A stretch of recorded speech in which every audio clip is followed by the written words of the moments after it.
Outgoing Philippine envoy to the U.S., Ambassador Jose Luis Cuisia, bids goodbye and holds his last meeting with the media in Washington, D.C. Sarah Nacman was there. Philippine Ambassador Cuisia hosted a media luncheon appreciation here in the Philippine Embassy in Washington, D.C. Cuisia's term will come to an end on June 30th after 5 years of service. Ambassador Jose L. Cuisia Jr. held a luncheon appreciation for members of the press at the Philippine Embassy in Washington, D.C. The ambassador was appointed by President Aquino back in April 2011, and his 5 years of service will end on June 30th. The luncheon also consists of Q&A with questions varying from politics, economy, to his personal plans when he goes back to Manila.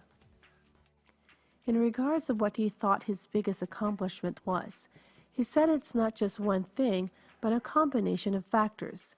Some of these are increase in foreign military support through equipment and financing, increase in economic initiative with the U.S., and increase in revenue generation.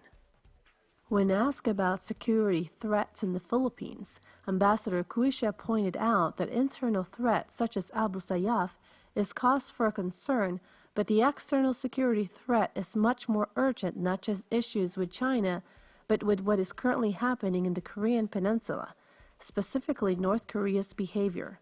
He also stressed the danger of Iran's nuclear capability if they violate the nuclear agreement. Can you give me what you thought of the luncheon today? Well, it was a good idea to meet the press on his one of his last acts, for him to impart to us what he accomplished.